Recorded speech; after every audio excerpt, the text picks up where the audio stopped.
Today I'm going to show you how to make sweet relish using a water bath canner and some fresh produce from your garden. So let's get started. I'm starting with a big basket of garden fresh cucumbers. I'm first starting with scrubbing down the cucumbers, and I like to use this little green scrubby there that seems to work well. Then I cut off the ends and cut the cucumber right down the middle and put it aside for later. I like to mix and match my cucumbers that are thinner skinned, like Patty Snacker and Silver Slicer here. Next, I like to take a grapefruit spoon and I scoop out all the seeds. This makes for the relish to be a little bit better texture and less runny. Then I take all my cucumbers, I place them on the cutting board and cut them to a right size for my chopper for later. Next, I'm preparing sweet peppers. Here's a little trick I like to use. Push down on the middle of the pepper and it pops right apart, making it easy to remove the core. Then I wash them, and while washing the pepper, I like to check for any bad spots, and if I do find some like this one, I just like to cut it right out.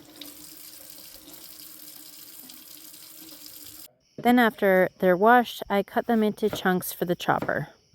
For onions, I cut off the ends first, and then I make a slit down the side. This helps with getting the peeling off easier. Peel the onion right off, and then I just chop the onions right into a good size for the chopper there. That everything is ready to go in the food chopper, I'm going to chop each of the vegetables separately. I like a bit of a smoother relish, not quite as chunky, so I blend them down to a bit of a finer texture.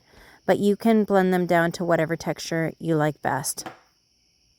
I am making a double recipe here, so there is a lot of vegetables in this, but a single recipe would be a lot less. I then mix it all up into a big bowl and then add, for one recipe would be a 1/4 cup of pickling salt, and a double I am doing 1/2 cup, adding the salt and then soaking it in cold water for a certain amount of time will help extract any excess natural water out of the vegetables and help for a less watery product later on.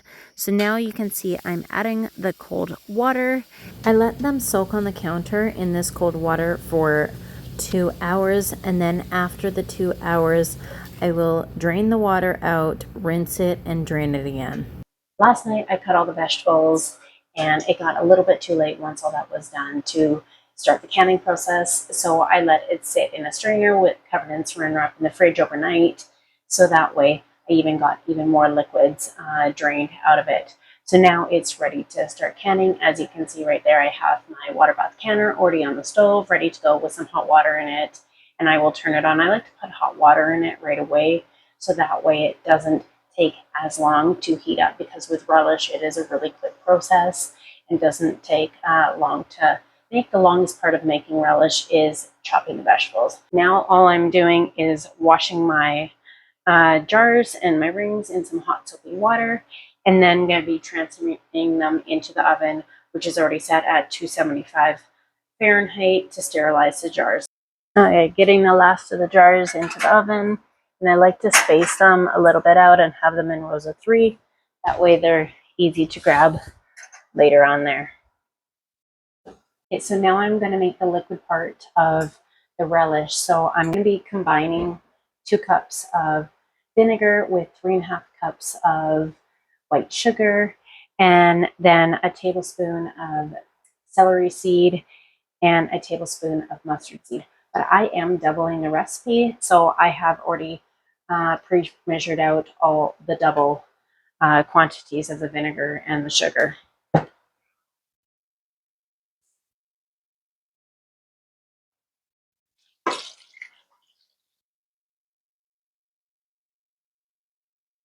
I just need to add the 2 tablespoons of mustard seed here and 2 tablespoons of celery seed.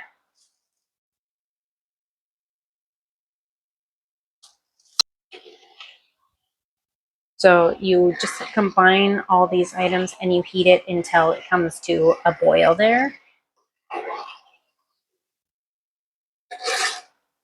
Okay, Now it is starting to boil, and I'm just going to make sure it's coming to a full boil. Once I stir, so it is still boiling. So now it is time to add the drained vegetables.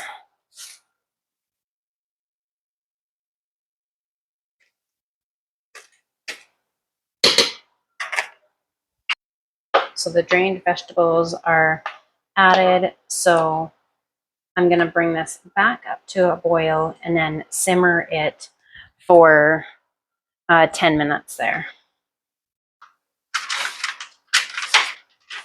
So I have the full recipe right here.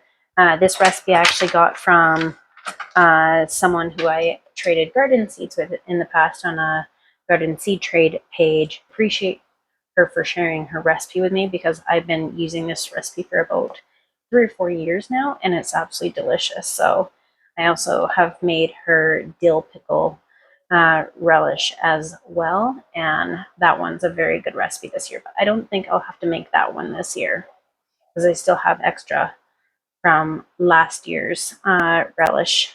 Now you can see that it is starting to bubble a little bit. I don't want it to come to a full rolling boil. I just want it to simmer. So once it starts bubbling enough, then I'm going to turn down the temperature just a little bit so it is just simmering. Have it just simmering, so I will start my timer for 10 minutes there.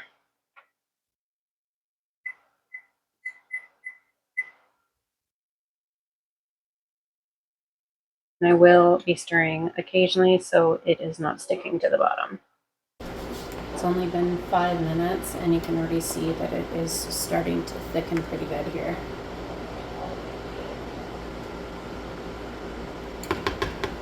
Now the relish is done and it is ready to start filling the jars.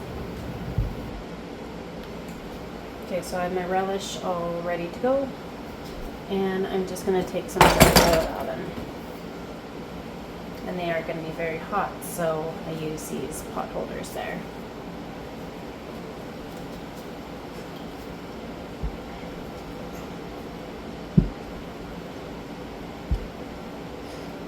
I only like to take about 4 jars at a time so they remain hot.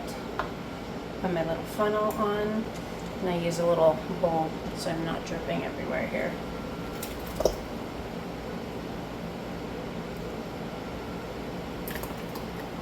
For a 1/4 inch head space is all I'm filling it.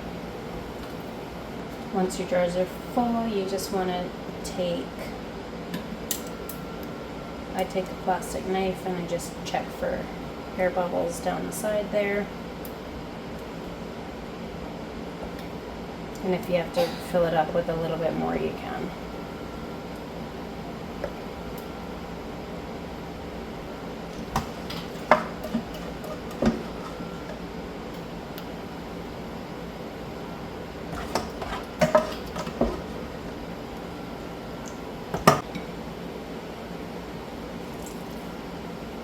And I just take a little wet paper towel with vinegar on it to keep my rims clean, and I wipe the rims there with that.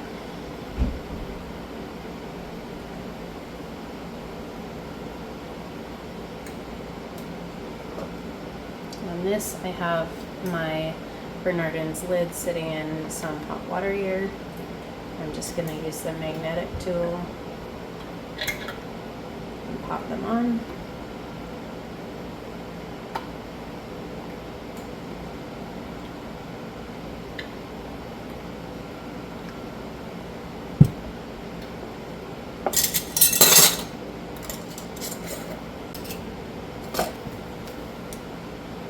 Putting on the rings finger tight, so I like to hold it in my hand and make sure it's on there good, but not over tightened.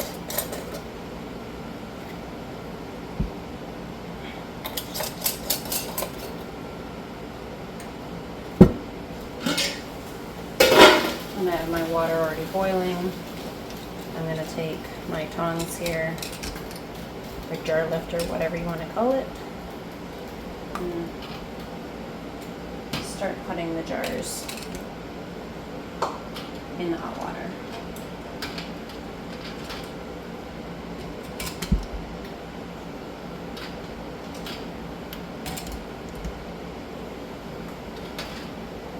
So now that I have all the jars in here, I'm just gonna carefully lower this in. And you wanna make sure that there is at least 1 to 2 inches of headspace covering the jars there. And I wait until the water is fully boiling again, and then I start my timer, which is 10 minutes for 1,000 feet above sea level. I'm at 1,410 feet above sea level, so I adjust it by 5 minutes. So I will be processing these for 15 minutes once it starts boiling. Okay, so the water is boiling now, so I am going to set my timer for 15 minutes there. Okay, it is time for the relish to come out. Take off the lid, turn off the pot, and I wait till the water settles just a little bit.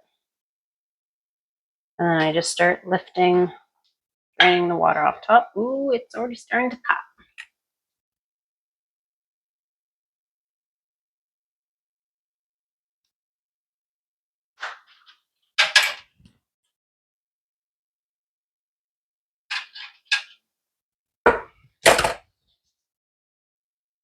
Now I can carefully lift that up.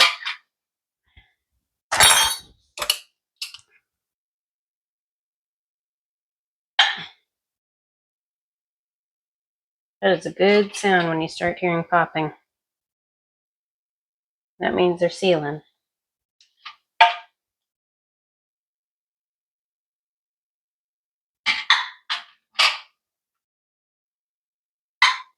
Ooh, that is music to my ears.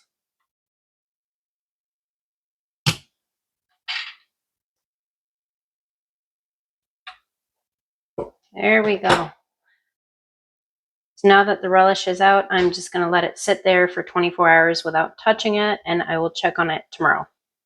I'm currently away right now, and I realized while editing this video that I forgot to film the next day. So I'm going to show you the process of what I do with the jars the next day after the jars have been sitting there for 24 hours.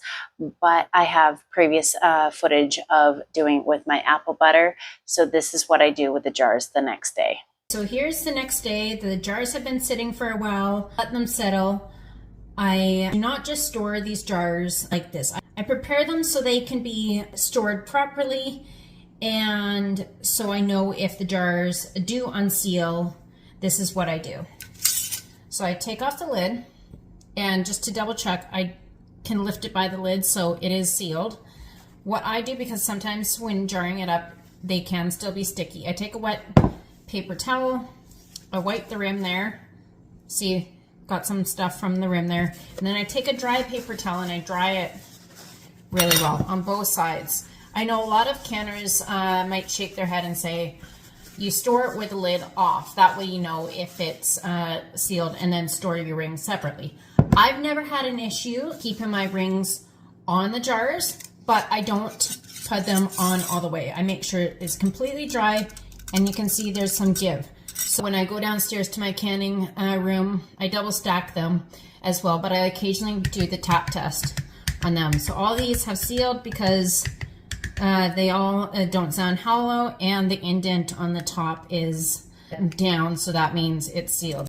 Well, there you go. That is how I turn garden fresh produce into sweet relish, and I will make sure to put the recipe in the comment section of this video as well as in the description so you are able to find it easily. If you have any questions about this recipe, please put it in the comment section below, and I'll be sure to answer it in the best that I can. And if you like this video or would like to see any more seed starting, garden how-tos, more canning videos, please hit that like button, hit subscribe, and we'll see you on the next one. And like always, thank you for watching.